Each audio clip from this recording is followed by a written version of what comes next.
All right, let's hear about what measures have been put in place. National media sucks on really getting into important details. Look, we put a number of measures in place. President Trump has been very clear. The safety and the security of the American people are first and foremost. So the measures that we put in place several weeks ago, we were the first country to put travel restrictions in place. The 11 airports that were screening individuals, it is working. Screening in 11 airports and restrictions in place. I don't know what those are, but it's good. That's a start.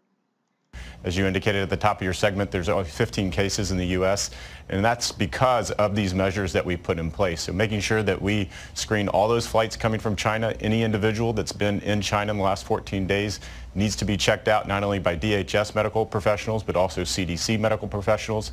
And we're doing that. We're only doing that in the air environment. We're also doing that at maritime ports of entry as well as land ports of entry. So, okay, so shipping ports of entry as well. Interesting. That's good. Pressures and the procedures that we put in place are working. So for those who opt not to take you up on flying back to the United States, one way or the other, they're going to be examined when they get back in the United States, right, whether on this particular jet or other means in the future, right? That's absolutely correct. So the measures that we have in place are staying in place for the foreseeable future. So whether they come back to the U.S. in the next several days or the next several weeks, they're still going to be medically screened by, again, DHS professionals as well as CDC professionals. And then they'll either be home quarantined in a sense, or they'll be government quarantined by the CDC and local health officials. So self-quarantined or military quarantine. What did he say on that? Let me repeat this. CDC professionals, and then they'll either be home quarantined in a sense, or they'll be government quarantined by the CDC and local health officials. Government quarantine. Okay. If I could switch gears, Secretary, do we know what came of that meeting between the president and New York Governor Andrew Cuomo on settling the sanctuary city issue with the freeze and the entry program in the United States? You know how, or even if it was resolved? Well, we did have a productive meeting. Both the governor and the president want to find a solution to this. I would like to find a solution to this, but it requires making sure that CBP has access to fully vet the trusted travelers. We do not have access now. New York state law restricted that access or limited that access. So I've been very clear with the governor. I've talked to him several times. We need that access to vet those trusted travelers. We need that access. So these sanctuary cities, we need to get access to those. That's a real security risk. So they're fighting with the cities. There should be lawsuits to stop that.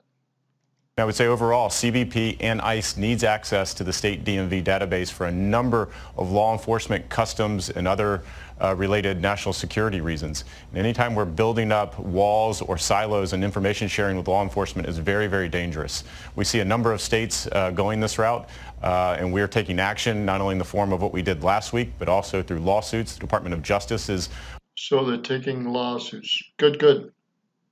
A partner, and we're suing these localities because it's dangerous to public safety, security, and again, it's building up these silos. And what we learned after 9/11 is you need to be able to connect the dots. Law enforcement needs to be able to talk to one another and share information. And when states decide to put up walls between that information, it becomes dangerous.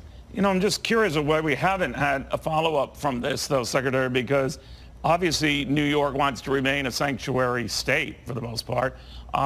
So are you saying that this would be focused exclusively on those who try to get into this country or get checked and screened when they arrive in this country and leave it at that?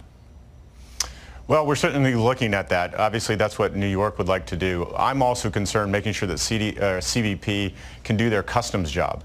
So we have CBP officers at ports of entry in New York State, at Buffalo and elsewhere, making sure that they're able to screen vehicles and screen individuals coming into the country. And they use that New York database, DMV database, to do just that. And right now, they cannot screen vehicles coming into the country. So if we seize a car at a port of entry and we find narcotics in it, how do we determine who that owner of that vehicle is? What are their associations? Again, it's connecting that dots and it's sharing that law enforcement information that's critically important to our job. And right now, because of the state of New York passed their law, we're unable to do that. Are you worried that it boomerangs, though, back on you, sir, not you particularly, the administration, more to the point that people trying to get in this country, and the U.S. of course certainly has been an investment haven, to say nothing of just a destination haven, that could be in jeopardy, that this could, whammy us economically. Look, we want to find a solution with New York, but it requires making sure that we have the ability to do that. So right now, today, New York does not allow us to vet trusted travelers through their database, and that is a security vulnerability, and it jeopardizes the entire global entry as well as 3 or 4 other programs in its entirety. So before I shut down the program across the board, across the country, I don't want to do that. So we had to address the security vulnerability that New York created when they passed this law. So it's a security vulnerability, and it's not going away. So the federal government is now in battle with the states, which is not unusual, and we'll see how this ends. It's Roger Martin from Billings, Montana. Unfortunately, some sanctuary states and cities are becoming a real pain in the butt for criminals and for the states, because the police in various forms, law enforcement in different forms, can't get that database, and they can't get to individuals after they've committed a crime. And what about them continuing to commit crimes? It's a real problem. It's really, really quite unfortunate. It's Roger Martin from Billings, Montana. Good day.